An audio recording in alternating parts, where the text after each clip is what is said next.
Mesdames et messieurs, en direct de Paris, voici Vendredi Ciné. Avec Jade Baltard. Enfin, moi, je regarde pas un film pour ça. Hein. Je pouvais, c'est adapté d'un livre, voilà, je pouvais juste lire le livre. Ça. Lucas Baltard. Je dis pas que t'as pas envie de te flinguer en faisant ça, je dis juste qu'ils sont cohérents dans leurs conneries. Avec son incroyable présentateur, Elliot Jaco. On en reparlera à la fin d'année parce qu'il sera dans mon top 10. Vendredi Ciné, c'est parti. Bonjour à toutes et à tous. On est ravis de vous retrouver dans ce nouvel épisode de Vendredi Ciné. J'ai toujours l'habitude de commencer les épisodes par une petite blague sur l'actualité, mais vu l'actu en ce moment, on n'a plus trop envie de rire. Je sais pas si on se rend un peu compte de la dinguerie. Karine Viard, qui était invitée au festival Premier Plan lancé par Fabrice Lucchini, ne pourra pas se rendre à la soirée inaugurale. Ah. C'est vraiment... Mais non. J'en dors plus la nuit personnellement. Oh merde. Malgré cette info choc, vous, comment ça va l'équipe ? Est-ce que vous arrivez à vous en remettre ? Difficilement, mais ça va, on fait avec. Moi, écoute, ça va. Par contre, Pascal Pro qu'il y ait des trucs racistes sur CNews, ça m'inquiète un peu plus. Mais bon, en vrai, après c'est le bonhomme. Hein. Oui, c'est pas de nouveau non plus. Mais là, Bon, il a passé un cap là. Il y a plus. Oui, on se cache plus là. Avant de commencer l'épisode, n'oubliez pas de nous noter 5 étoiles sur la plateforme sur laquelle vous nous écoutez. Cela permet de mettre en avant le podcast et ça nous aide énormément. Et si vous voulez encore plus de contenu, vous pouvez nous suivre sur Instagram et TikTok @vendrediciné. Et n'oubliez pas le site internet vendrediciné.com sur lequel on pose des petites critiques sympatoches, mais vous pouvez également poster des critiques, ceux qui nous écoutez. Donc, Oui. Ouais, je vais donner l'exemple. Au programme du jour, des esclavagistes, des gens qui détournent de l'argent, et non, ce n'est pas le programme du Front National. Nous, on va commencer par le premier film qui est 28 ans plus tard, Le Temple des Morts. Essayer de prédire l'avenir est une entreprise décourageante et risquée. En fait, peut-être que l'avenir n'existe même pas. 28 ans plus tard, Le Temple des Morts avec réalisé par Nia DaCosta. Tu veux dire 28 ans plus tard, Le Temple des Morts, c'est pas 28 ans plus tard, Le Temple des Morts, suite de la phrase, tu veux dire, c'est un titre quoi. C'est pas 28 ans plus tard, Le Temple des Morts, il se passe ci, ouais. tu as compris. Parce que 28... Tu l'as coupé pour ça là. Non mais parce que... Merci pour la précision, Lucas. Donc le titre, c'est 28 ans plus tard, Le Temple des Morts. Non, voilà, faut être précis. Voilà, sinon, on n'a pas assez de contexte, les spectateurs sont perdus. Donc, Réalisé par Nia DaCosta avec Ralph Fiennes, Jake O'Connell et Alfie Williams. Suite directe du premier opus, on retrouve le docteur Kelson qui va nouer une amitié plus qu'intrigante, bouleversant ainsi l'équilibre de ce monde. De l'autre côté, le jeune Spike a rejoint le clan de Sir Jimmy Crystal, qui va s'avérer être une secte sataniste. Mais non. Moi, je découvre le film comme ça en plus, donc c'est cool. Ouais, c'est l'introduction du film. Waouh. Ça donne envie en tout cas. Bon, moi, je suis curieux d'avoir l'avis de Lucas. Moi, je suis curieux d'avoir ton avis en premier. Moi, j'étais plutôt curieux d'avoir le tien. Moi, j'étais plutôt curieux.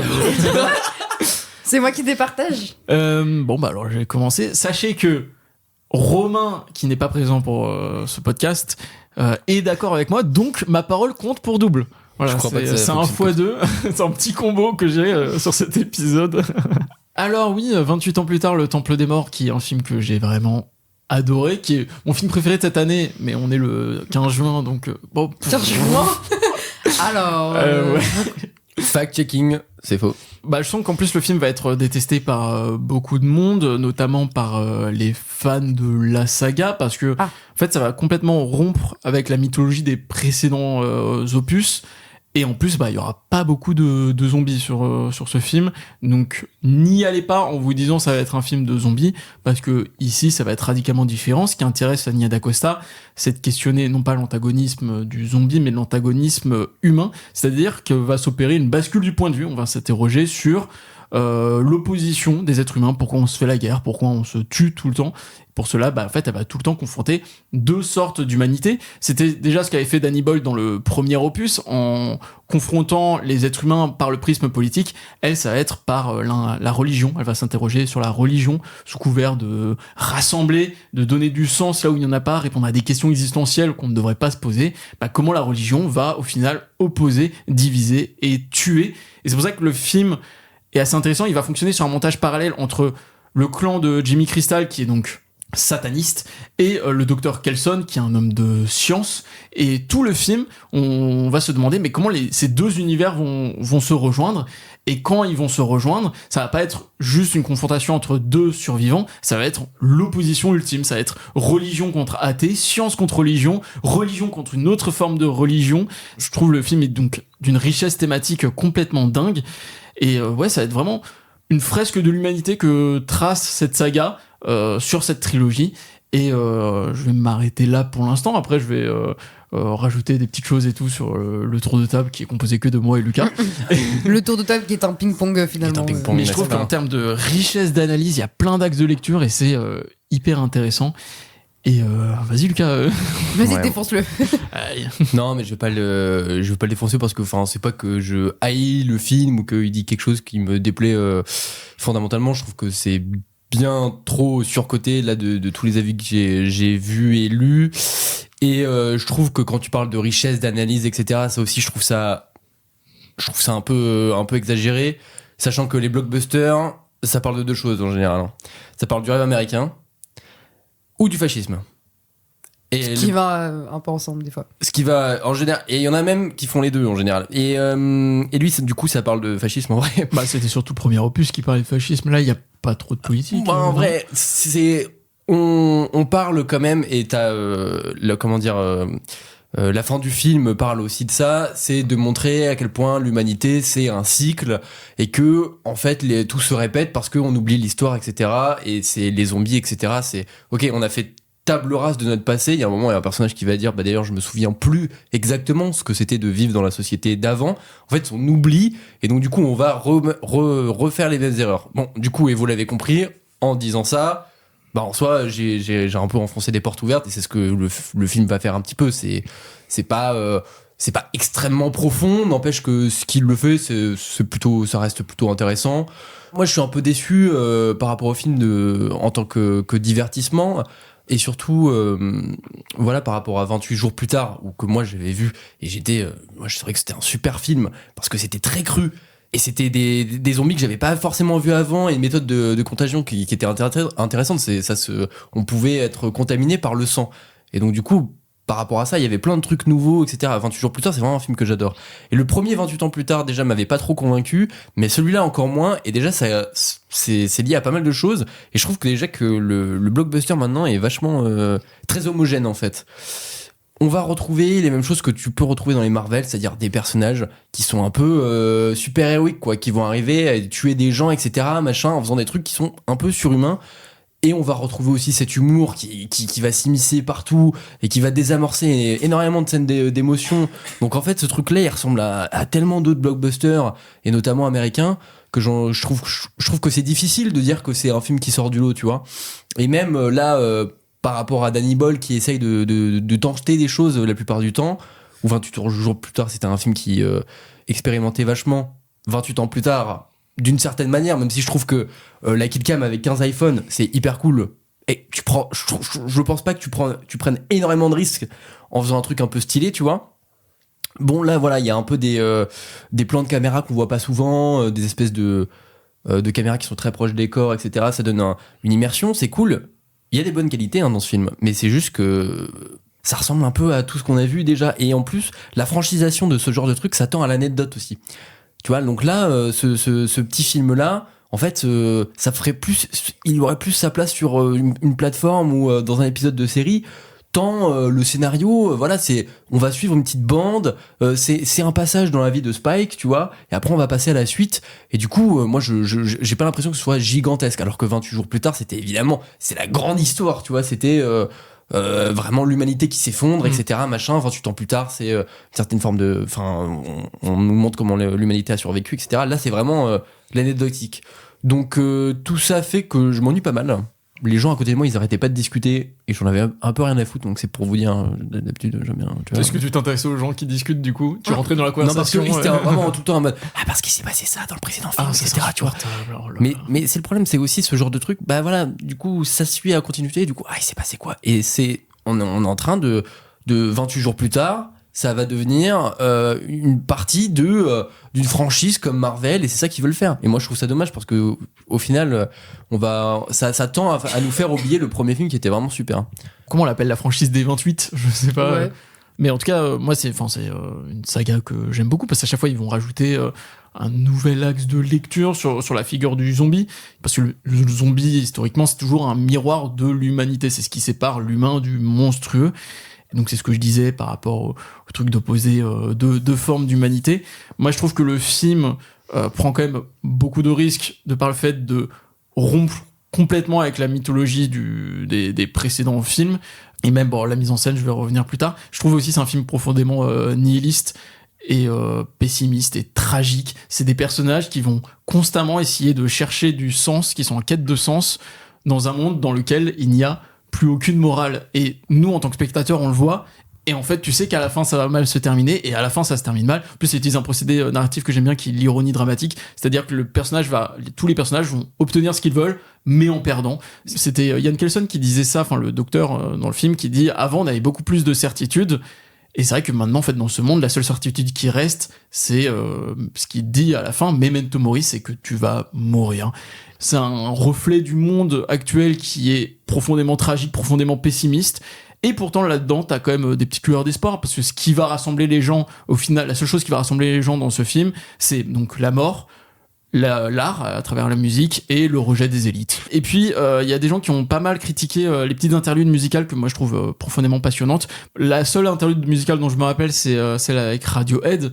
C'est-à-dire que il y a un zombie qui va regarder la lune, qui va dire Moon, donc la lune, donc un zombie qui va commencer à parler. Là, direct, tu vas commencer à briser des barrières entre deux formes d'humanité, parce que qu'est-ce qui sépare le zombie de nous ? Le zombie, lui aussi peut parler. Donc en quoi il est différent de nous, notre humanité, sachant qu'à plusieurs moments, on va prendre son point de vue. Moi, je m'étais dit, en commençant 28 ans plus tard, justement, donc il y a ce docteur qui affronte un alpha, et je me suis dit, et c'est vachement bien, parce que l'alpha, quoi qu'il arrive, ça reste une bête, tu vois. Et il voudra toujours chercher à niquer sa race au docteur. Et je me dis, un mauvais film, qu'est-ce qu'il aurait fait ? Et il aurait fait que l'alpha, il devienne le toutou du docteur. 5 minutes plus tard, Vlatipak, l'alpha, il devient le toutou du docteur. Je me dis, c'est pas possible, en fait, tu vois. Pas toutou, c'est une amitié, qui est... Oui, mais c'est complètement con, en fait, tu vois. Alors que dans 28 jours plus tard, t'avais des moments où, tu pouvais comprendre que les zombies, ils avaient une mémoire, qu'ils cherchaient à se venger, etc. Et c'était vachement plus malin, tu vois, et plus subtil que ça. Mais de toute façon, plus t'avances et plus tu cherches à faire des films franchisés, encore une fois, moins tu fais des trucs subtils. Là, à la fin, le film il est pas du tout subtil. T'as Cillian Murphy qui nous explique tout le concept à la fin. Putain. Je veux dire, c'est quand même pas... ça reste un petit film pour les ados, quoi. Tu vois, non, mais... Oulala. Moi, j'aimerais juste revenir sur l'interlude musical, parce que j'ai été coupé. Mais moi, je trouve cette idée brillante. Donc, le zombie va regarder la lune en disant Moon, et après avoir frôlé la mort. Et après, t'as la musique hyper bien trouvée, je trouve, de Everything... putain, je suis trop nul en anglais. Everything in Right Place. Allez.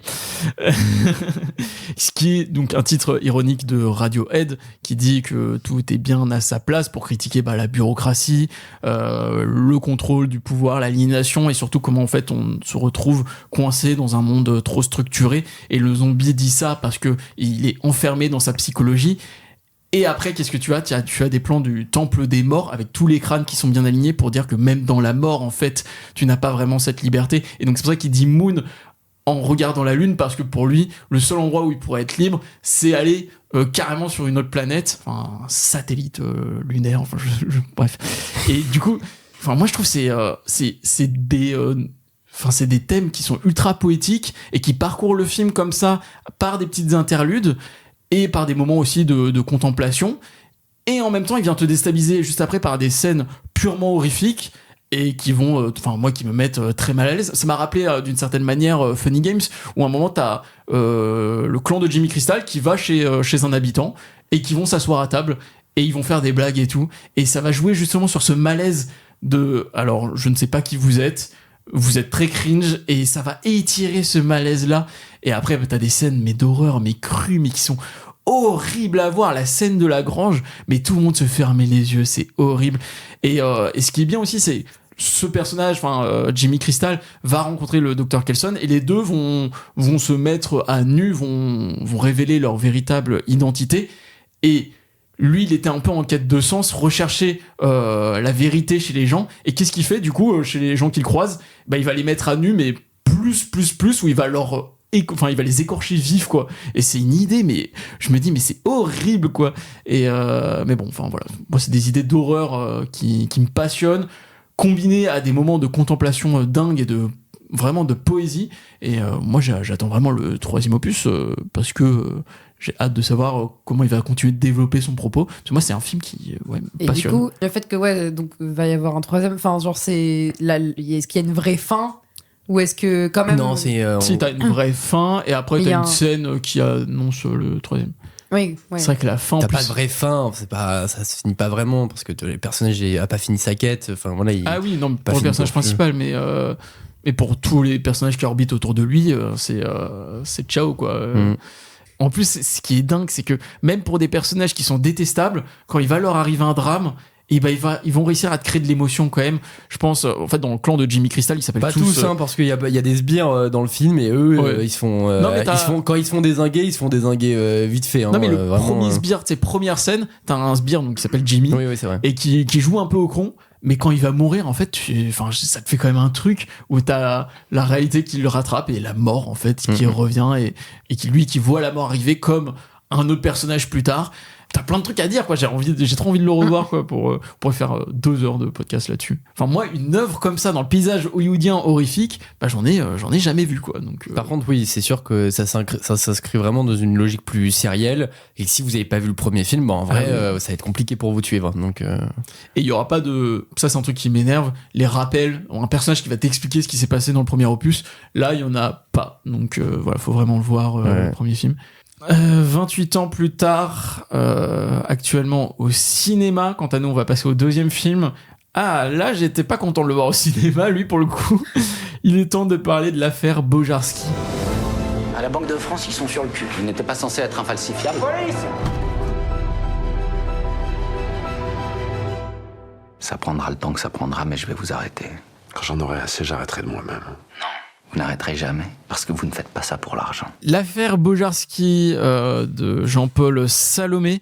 Jan Bojarski, jeune ingénieur polonais, se réfugie en France pendant la guerre, où il va utiliser ses dons pour fabriquer des faux papiers pendant l'occupation allemande. Après la guerre, son absence d'état civil l'empêche de trouver un travail. Il se retrouve donc contraint de fabriquer des faux billets. Et tout ça s'est inspiré de faits réels. Au casting, Reda Kateb, Bastien Bouillon et Sarah Giraudot. Du coup, moi, à la base, je venais juste pour Bastien Bouillon, hein. Je vais pas mentir. je crois que j'y allais, pourquoi, moi? Bastien Bouillon, très très beau dans le film, pour le coup. Beau, toujours trop beau. Ah ouais. Mais bref.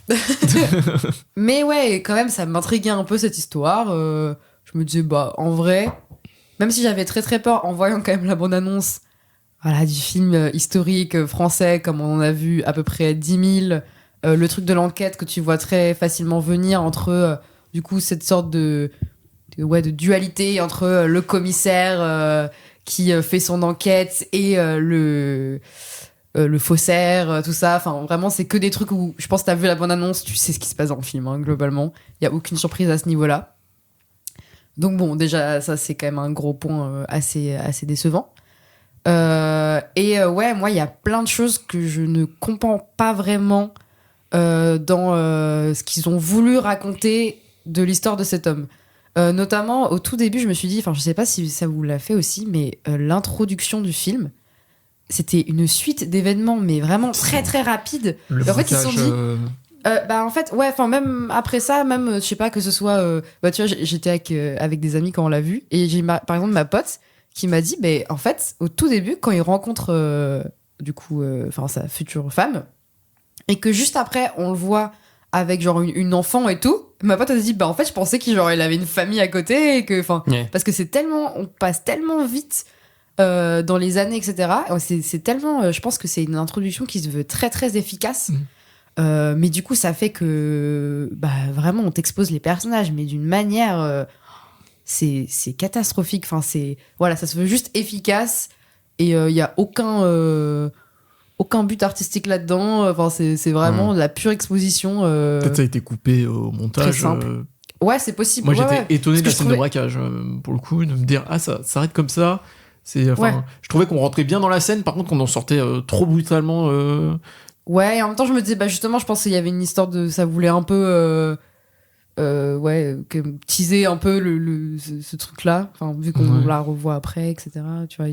Oui, comme un Oui, film en même rouge. temps, un peu. mais C'est en ça, même voilà. temps, ouais. Mais du coup, ça marche pas assez. La scène n'a pas une importance de fou. C'est pour ça, qui du est, coup, c'est assez étonnant. Ouais. Le fil rouge est bizarrement mis. Et juste après, voilà, c'est tout le reste où tu comprends, ok, d'accord, c'est comme ça qu'il est rentré dans le truc des faux papiers, machin. Là, il rencontre sa femme, hop, c'est hyper rapide. Enfin, tout se passe hyper rapidement. Je comprends pas ce Ils qu'on ont essaie un de me dire enfant, du personnage. Encore une fois, je pense que c'est quelque chose qui est très efficace.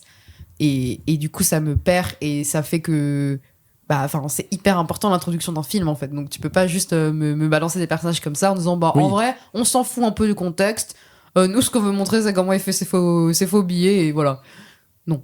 Voilà. Et notamment, donc dans ce que je disais, les choix narratifs, donc dans ce que on veut montrer de sa vie. Par exemple, je trouve qu'il y a beaucoup d'importance qui est donnée à sa relation amoureuse avec sa femme. Que je ne comprends pas, enfin vraiment on s'en fout quoi, vraiment il y a des trucs où notamment c'est pour dire que ce qu'il fait ça lui prend énormément de temps et du coup il délaisse sa famille et que c'est ça qui va qui va être capital pour la suite. Je pense que ça me choque pas ça. Ouais, mais en fait qu'il délaisse sa famille, oui, mais il y a vraiment un truc notamment par rapport à du coup à sa femme qui au bout d'un moment va un peu dire moi ça me va pas trop que tu fasses ça quoi. Ouais. Et bon, je vais un peu spoiler la fin, mais oh my god. Non mais je crois pas que ce soit possible de spoiler la fin. Après voilà, le film se spoil lui-même. Puis c'est une histoire vraie donc voilà. Du coup, à la fin, il y a notamment une phrase qui m'a tué de rire. Donc il est en prison et il lui tend les papiers du divorce et elle dit tu vois ça, j'aurais aimé que ce soit un faux. Mais par pitié, pendant tout le film, elle est là, elle veut divorcer.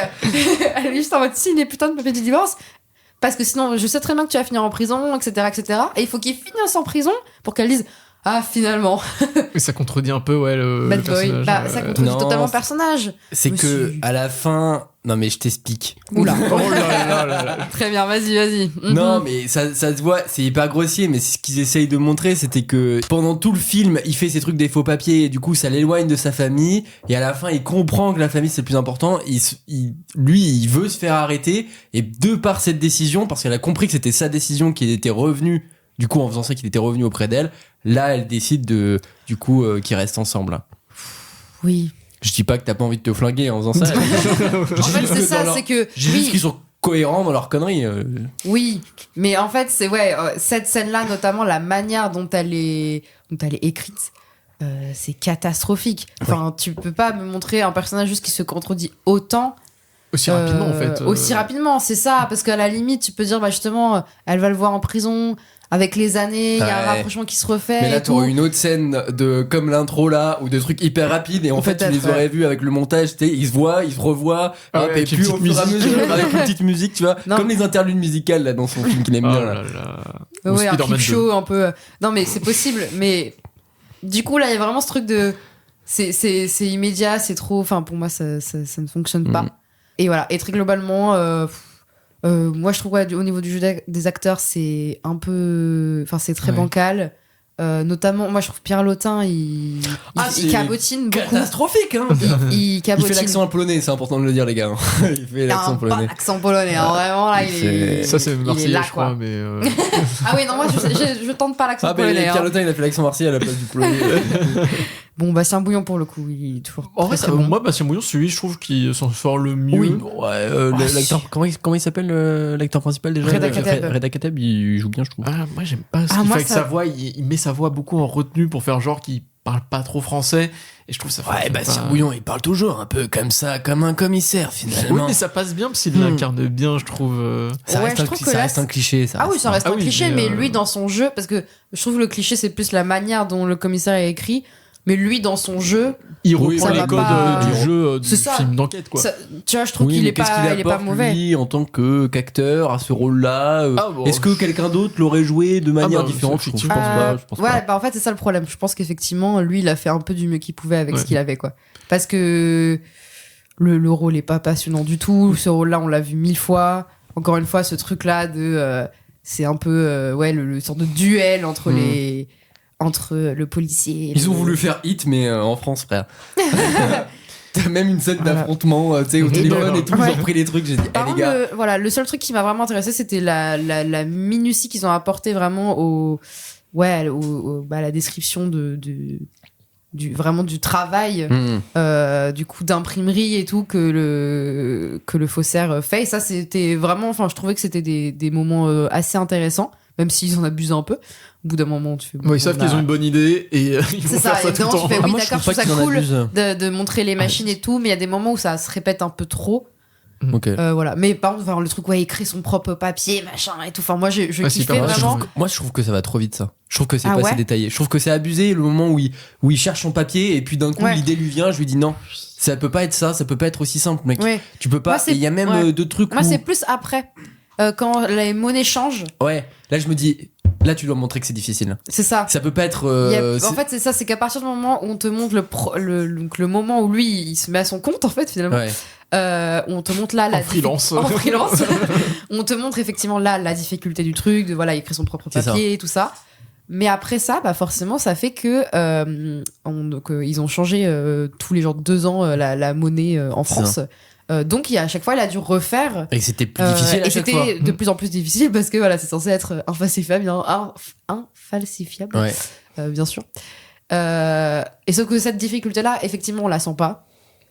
Parce qu'on est parti du principe que bah, c'est bon, c'est un génie. Ouais. Donc maintenant, il réussit tout. Et voilà. Mais non, mais Alors moi qu'au je trouve que début- c'est quand même en contradiction avec ce qu'ils disent parce que ils le disent là ça va être comme tu dis infalsifiable et là ça va être vraiment difficile et lui-même il est un peu dans une posture ok là ça va être compliqué mais en fait On ne il montre pas la difficulté. en fait il la filme pas du tout Si. alors que c'est tout le sujet le fond du truc c'est de dire que ce qu'il fait c'est extrêmement difficile. C'était le seul truc qui m'intéressait un peu dans le film. Et même ça, je trouve que c'est bâclé. Enfin, voilà. Ils ont un peu mis de l'énergie dans des trucs où je voyais pas l'intérêt. Et Ce qui est dommage aussi, c'est que il parle beaucoup des machines qu'il a construites, parce que c'est un ingénieur, donc il construit pas mal de choses, notamment des machines qu'il a utilisées pour fabriquer les billets. Moi, j'aurais bien aimé de voir comment ça fonctionne, parce que au début, il commence par dessiner sur des plaques. À la fin, il a un truc automatique où il tourne juste une manivelle et ça crée des faux billets comme ça à la suite. Et moi, j'aurais bien aimé voir comment elle naît, cette machine. Mais je crois qu'il met la plaque dans la machine et que en pressant le papier contre la plaque c'est ça qui fait le dessin. non, mais comme il dit, là, vraiment.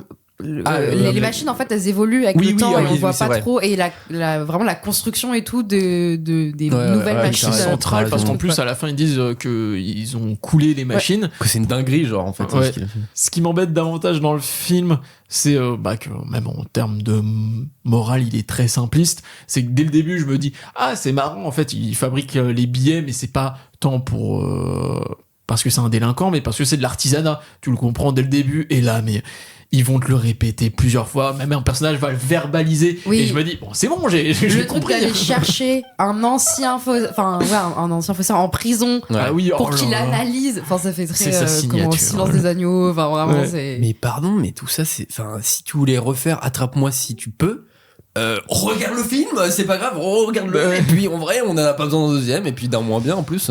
Et je trouve le plus grave, c'est que, encore, tu vois, je me suis dit, ça peut être quand même un film. En France, on est assez bon pour faire des films historiques en termes de reconstitution. Je me suis dit, bon, peut-être ça va pas raconter grand chose, mais il va y avoir un travail technique, je sais pas, dans les décors, dans les costumes. Et même ça, bah, en fait, moi, ça me suffit pas de montrer des rues de Paris, me dire, si c'est les années 50, là, regarde, c'est Paris, là. Imagine, c'est les années 50 et t'y es. Paris, Ouais. années 50, c'est le renouveau, on est dans l'après-guerre. Paris essaye de renaître de l'occupation, donc ça va être un boom archéologique, industriel. C'est un Paris qui est moderne, qui vit, et là, il me montre un Paris qui est vieux, qui a 150 ans, et je me dis, mais là, ça ne passe pas. Là, je ne suis pas dans les années 50. Et ça, tout le temps. Du coup, Ouais, je très Sans- américanisé aussi. sans le manque de budget à ce niveau-là, je et pense. il y a plein de petits détails en plus. À un moment, je me dis, mais où est-ce que t'as trouvé un petit projecteur? À un moment, il allume un mini projecteur numérique et il affiche sur un mur. Et je me suis dit, mais on est où là, genre? Non, je suis d'accord. Je me suis dit, mais ça me paraissait hyper moderne aussi. Ouais, moi j'apporterais juste mon petit avis quand même. Vas-y. Juste pour dire que moi je trouve que c'est-à-dire qu'il y a des gens qui peuvent trouver ça, oui c'est pas si mal, etc. Le film est pas si mal, juste moi je trouve ça très grave de faire des trucs comme ça. Parce que moi, quand, comme je vous l'ai dit, j'ai l'impression de voir juste des gens qui ont travaillé un scénario qui est fonctionnel.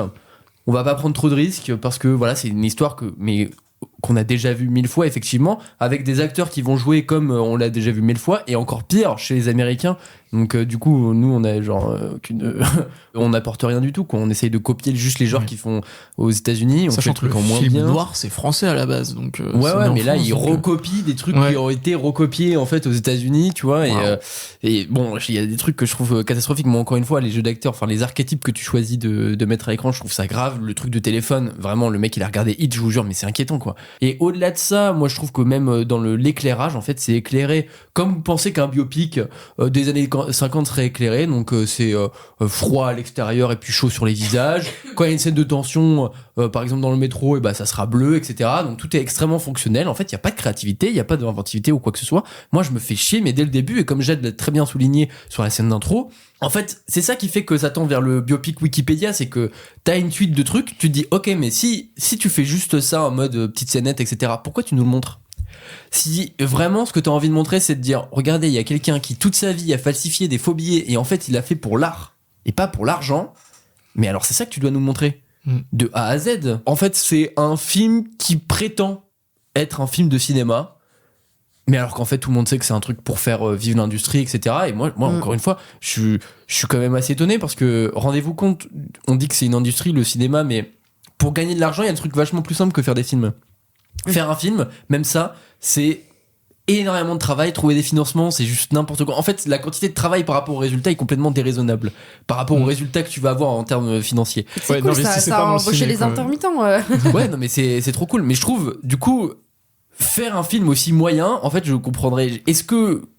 La question c'est, est-ce que les gens ont voulu faire un film moyen, tu vois, ou est-ce qu'ils sont vraiment sincèrement dit non, ça va être un banger. Moi, je pense que vraiment, il n'y a aucune ambition. Je pense sincèrement que les producteurs, quand ils voient le truc, ils peuvent pas se dire on n'est pas à l'abri d'un banger, que ça va être vraiment bien, etc. Et c'est ça qui est inquiétant en tant que spectateur. J'aime pas qu'on me prenne pour un con, et donc me présenter un film où tout le monde sait qu'en fait ça va être de la merde au mieux moyen, je trouve ça très grave. Bon, on va passer au dernier film de cet épisode. Il est temps de parler de Furcy, né libre. J'ai le droit de circuler librement. Fallait demander au procureur du roi. Silence. Furcy devrait être libre, car sa mère a été affranchie il y a des années. Cet acte d'affranchissement, même s'il existe, c'est qu'un bout de papier. Inspiré également de faits réels, on y suit l'histoire de Furcy, un esclave qui va poursuivre son maître en justice après avoir découvert un papier qui affranchissait sa mère, faisant donc de lui un homme libre. À travers son parcours et son procès, ce n'est pas qu'une question de liberté individuelle qui est en jeu, mais un vrai combat politique pour la condition de tous les esclaves. Réalisé par Abd al-Malik et avec Makita Samba, Romain Duris, Vincent Macaigne et Anna Girardot. Moi j'ai pas aimé le film. Oh là là là là. Voilà, pour un peu les mêmes problèmes que l'affaire Bojarski sur certains points, notamment le scénario. Moi j'ai toujours un peu de mal sur ces biopics là qui essayent de retracer un long parcours de vie. Je trouve que on perd vachement en intensité et on tend vachement à remplir une fiche Wikipédia et juste de la mettre en scène. Je trouve ça un peu dommage. Je trouve que les acteurs, il y a des gens qui me dérangent. Romain Duris, Macaigne, c'est terrible. Vincent Macaigne, c'est très compliqué. En fait, il y a plein d'acteurs français qui malheureusement ils sont vraiment pas bons. C'est pas aidé par les dialogues qui sont un peu très verbeux et parfois tu sens même littéralement Romain Duris il en perd son latin à un moment, il faut vraiment il bégaye sur son latin et je me dis bah gros refais la prise tu peux pas garder ça, tu vois, et il y a plein de moments où tu sens qu'il récite, il y a des trucs notamment je parle beaucoup de Romain Duris parce que lui vraiment il a merdé. Non mais ouais, en plus c'est un avocat donc il y a vraiment ce truc là de comment Enfin, ouais, des longs discours. C'est ça, ouais. Mais l'avocat, il est censé te convaincre qu'il est censé être habité par le truc, et c'est ce qu'il essaye de jouer, mais tu sens que le mec, il est là. Putain, c'est quoi mon texte? Quel est le mot que je vais placer après celui-ci? Il y a un autre avocat, alors je connais pas du tout cet acteur, mais qui va défendre Furcy à un moment. Tu sais, c'est celui qui a Calvici oui, et tout. tout à fait. Et lui, je le trouve par contre incroyable. Il était bien. En fait, c'est des grosses pointures qui jouent dans ce film. C'est juste que, bon, voilà, déjà, moi, je suis un peu essoufflé de revoir les mêmes têtes à chaque fois dans le cinéma français. Ça tend un peu à ce que je disais avec le film précédent, c'est que à revoir les mêmes têtes, etc., qui jouent les mêmes choses, et ben on voit les mêmes films.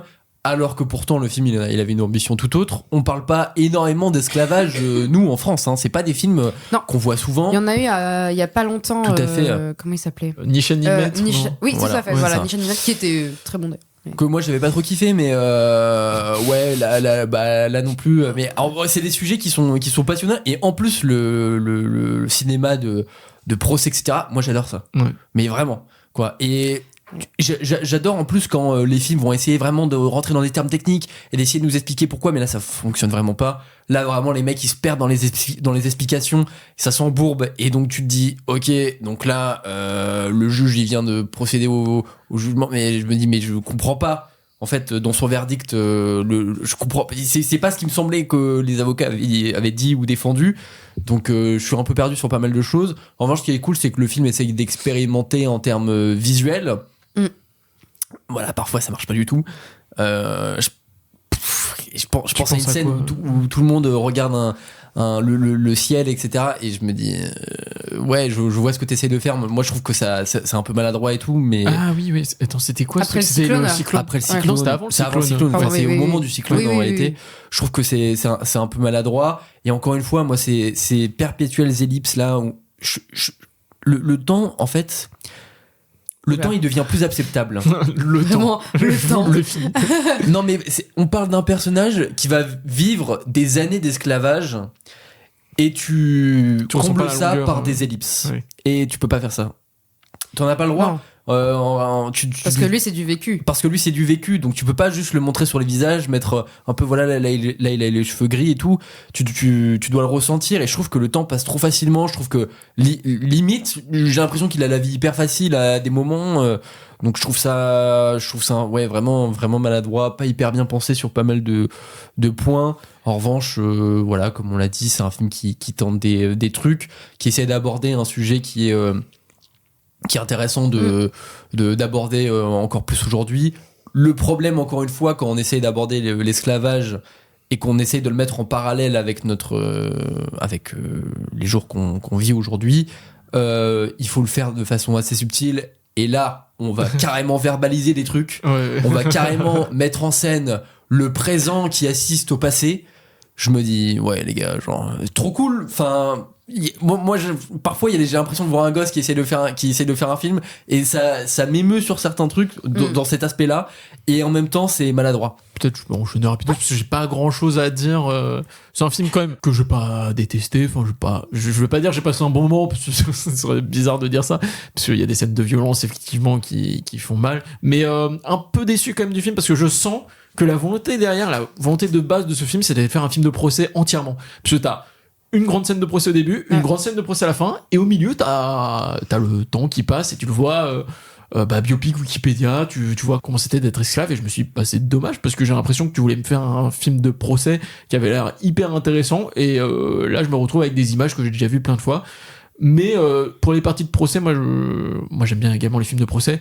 Les films sur l'esclavage, on en a vu plein aux États-Unis. Moi je pense à 12 Years a Slave, qui est un film que j'aime pas du tout, parce que ça fait vraiment biopic Wikipédia, ça, ce truc, c'est vraiment mais alors pour le coup, je pense que quelque chose que réussissait vraiment 12 Years a Slave, c'était de te faire ressentir le poids des années. Voilà, c'est ça. Ouais. Les scènes de procès sont assez chouettes quand même. Le fait qu'on revienne beaucoup sur la politique, sur des articles de loi, tu vois, tu sens qu'ils se sont renseignés et tout. Et c'est hyper intéressant le fait quand même qu'il se soit emparé. En fait, son argument, il repose sur le code noir. Et du coup, de dire, reposer un argument contre l'esclavage en te basant sur le code noir, c'est quand même un truc, je sais pas si à quel point ça aurait pu être un peu mieux montré, je trouve. Enfin, il y a des trucs où... moi, je trouve que ça va. Je sens qu'ils sont vraiment appuyés sur des trucs solides. Même, je disais que la représentation de l'esclavage, bon, ça me gênait un peu, mais je sens quand même qu'il y a une vraie volonté de montrer comment c'était historiquement. Il y a un niveau de détail qui est complètement dingue. Pour le coup, là, je sens qu'il y a du travail derrière, tu vois, genre, contrairement à l'affaire Bojarski où ils ont fait un peu n'importe quoi, je sens que là, ils se sont quand même renseignés, ils se sont donnés, et pour les scènes politiques, notamment à la fin, où il va y avoir tout un jeu de lumière qui un peu trop radical, qui arrive trop brutalement, mais que je trouve quand même qu'on a déjà vu dans Malcolm. Voilà. Ah ouais, ouais, tout à fait. Okay, Vraiment, le papa il dit je vais t'apprendre à faire, et enfin le fils il dit tu peux m'apprendre à faire du roller, et là il y a la même effet de lumière et tout. Je me suis dit t'as vu Malcolm. Et ce que j'aime bien aussi, c'est de voir l'évolution de la condition de sursis au fur et à mesure. Je sens que c'est bossé, je sens que le personnage, même si, parce que c'est un personnage qui parle quasiment pas, il va prendre énormément de temps avant de commencer à parler, et pourtant tu vas voir sa condition évoluer, et je trouve ça plutôt chouette. Moi, il y a des idées chouettes, et en vrai je le recommanderais parce que ça reste accessible, et pour des gens qui veulent s'intéresser à cette période, bah c'est un film que vous pouvez voir, et qui historiquement est assez solide, quoi. Bah ouais, je suis assez d'accord avec vous. Moi quand même, en vrai, du coup le moment où il va à l'île Maurice, et qu'il y a cette période avant le cyclone d'esclavage, il y a quand même ce truc où tu le sens, enfin je trouve qu'il y a un moment où ils ont vraiment tenté quelque chose dans l'errance et la folie pure, que ce soit par les jeux de sur le montage, sur même le jeu de l'acteur, où c'est vraiment on rentre dans une folie et dans justement, je pense, une gestion du temps qui n'a plus aucun sens, et qui n'a plus, tu vois, pour moi, je trouve qu'il y a une sorte de compression du temps qui se fait, et en même temps, tu vois physiquement que, justement, t'as l'impression que très très rapidement, tout se décompose, en fait, parce que physiquement, c'est insupportable, et tu te demandes même comment il tient debout, quoi. Des fois, il tient plus debout. Mais du coup, je trouve qu'il y a vraiment ce truc-là, juste avant le cyclone et tout, où ils ont voulu aller très loin, et j'ai trouvé ça très intéressant, et l'expérimentation, elle m'a plu. Mais c'est un peu le moment que je retiens beaucoup. Et après, moi, je trouve les scènes de procès vraiment assez classiques. C'est vrai qu'au tout début, en plus, on te balance un peu là-dedans, tu fais attends, quoi, qui, quoi, comment. Enfin, il y a un peu un truc où tu dis je comprends ce que vous avez voulu tenter, notamment le fait que, genre, en 2 secondes, c'est plié, en fait, on en a rien à faire. De vraiment regarder la loi, machin. Vous votez, allez, bon, il y a le maître qui vote dans le truc. Voilà. C'est ça, il y a vraiment genre le maître qui vote dans le truc et tout, enfin, qui est aussi juré, enfin, ça n'a aucun sens. Donc voilà, pareil à la fin, enfin vraiment, au bout d'un moment, moi j'écoutais plus. Enfin, franchement, les longs discours et tout, tu fais. Et même les trucs où ça se répète énormément, le truc sur la liberté, machin, et tu fais oui, d'accord, on a compris. Bon, l'esclavage c'est pas bien. Et pareil, alors on n'a pas du coup parlé, mais la relation amoureuse de Furcy avec, je ne sais plus comment elle s'appelle, l'actrice. Anna Girardot. Girardot, ouais. Oui, parce qu'en plus du coup finalement c'était Giraudot, bref. Mais oui, du coup avec Anna Girardot, je trouvais qu'en plus il y avait un truc qui s'immisçait à un moment, mais c'est vraiment une scène qui était assez intéressant, parce que forcément elle est blanche. Et en plus, tu comprends qu'elle est issue de bonnes familles et tout, quoi. Il y a vraiment une relation entre eux que tu pourrais aller un peu titiller et tout. Et au final, ça se transforme en juste ils finissent ensemble, quoi. Alors que... ils finissent ensemble ils se rejoignent à la fin. Ils se rejoignent. Il y a quand même la mer qui les sépare, et la fin elle est assez ouverte. Enfin, moi je me demandais est-ce qu'ils vont finir ensemble ou pas. Enfin. Moi j'étais persuadé que c'était fini. Parce que pour moi, il disait justement, il y avait c'était l'endroit où elle avait acheté le terrain, etc. Il la rejoignait là pour moi. Enfin. Mais il n'était pas exactement sur ce lieu-là. Il l'a regardé au loin, et donc je trouvais que c'était une fin assez ouverte. Okay. Les deux se valent. Oui, en vrai, oui. Mais je trouvais que il y a une scène comme ça, je me suis dit oui, c'est vrai que elle aussi, elle a forcément vécu des choses par rapport à ça, et tu te dis mais en fait, à quel point toi t'as le droit de te plaindre de ce que tu vis quand l'autre il est littéralement en esclavage. Vraiment, il y a des trucs où tu fais la comparaison. C'est un peu fort de café là. C'est ça. Genre oh là là, ma réputation elle est foutue maintenant. Oui, mais enfin si tu veux. Donc il y avait plein de choses comme ça où d'aller un peu plus dans la morale, dans l'immoralité même de personnages qui veulent bien faire. D'aller un peu plus dans le côté humain du truc, quoi. Parce que comme vous dites, là, c'est des faits, c'est des Wikipédia. Enfin, moi, je regarde pas un film pour ça. Hein. C'est adapté d'un livre, voilà. Je pouvais juste lire le livre. Ça... Ouais, c'est clair. Ainsi s'achève l'épisode. Ça a été... enfin oui. Quelle semaine. Moi on j'ai s'est adoré. régalé, hein. Franchement, j'ai bien aimé 28 ans plus tard quand même. Bah, écoute, tant mieux pour toi. tant moi, mieux j'ai eu pour un toi. film On qui- en reparlera à la fin d'année parce qu'il sera dans mon top 10 et je le Ah mets là là, premier le pour top qu'il soit tout là-haut. Je suis sûr que toi, ton goal, je pense, c'est de mettre dans ton top 10 des films éclatés. D'avoir le On pire avait- top 10 Ah, de tous les top 10. On avait dit la résolution là. Ah non, mais c'était pour le top film 2025, je suis bête. Pas top 2026. Ouais, eh oui. ouais. J'ai pas assez bossé, mais prévision de 2026 là. avant de se quitter, on peut faire un petit tour des recos si on a aimé Désolé. des choses. J'ai pas de recours, moi. Mais t'aimes rien en Alors fait. moi j'ai une c'est pas tant de reco, j'avoue je me permets de faire un peu ma pub Ah bah fais ta pub. avec mes camarades de master Master de production. de production voilà. On organise un festival de court-métrage qui est du coup centré sur la post-production et donc on a un appel à projet qui est lancé en ce moment qui se termine le 8 février. Et donc c'est ouvert à tout le monde. Donc le but c'est de proposer un court métrage qui en fait pourrait être un peu fignolé quoi avec des aides en post-production. Et donc nous les prix qu'on propose c'est que des aides en post-production. Donc on a des séances de mixage sonore, d'étalonnage, enfin voilà. Ok. Plusieurs Sympa. choses, mais donc du coup c'est pour un peu fignoler vos films qui ont déjà une super base. Et mais c'est quoi les critères là? Ah alors déjà le critère c'est ne pas appartenir à la famille de la présidente. Aïe. C'est vrai en plus. Il y a vraiment mis ça dans les Elle a critères. pensé à tout. Hein. Bah écoutez, alors on a un super site, on a un super appel à projet où il y a vraiment tout dessus. Parce que je vais pas dire trop de bêtises, mais du coup ça s'appelle Pimp My Movie. Bien sûr. Voilà. Et le festival aura lieu le 17 mars. Voilà. Stylé. Et du coup, donc, tout est sur notre Instagram. Et si vous voulez proposer vos super courts-métrages, c'est avec plaisir. Écoutez, je vais recommander le truc de Jade alors. Non, moi j'avais une artiste musicale. Alors je suis tellement mauvais pour parler de musique. Alors pour parler de cinéma, je suis trop fort quoi. Elle s'appelle Aaron. C'est de la pop française, pop rock. Il y a des influences rock, il y a des influences hip-hop, rap. C'est assez indé. Elle est quand même assez écoutée. Elle a 80 000 auditeurs sur Spotify. Mais voilà, c'est plutôt chouette.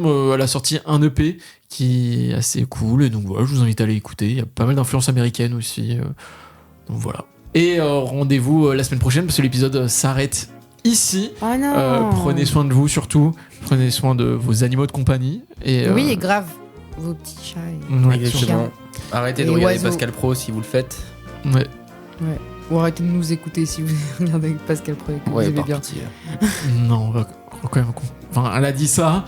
Dans votre tête, dites-vous que vous arrêtez d'écouter, mais vous continuez d'écouter en vrai, parce que voilà. C'est pour les stats. C'est pour les stats. Et rendez-vous la semaine prochaine. Bisous tout le monde et ciao quoi. Bisous.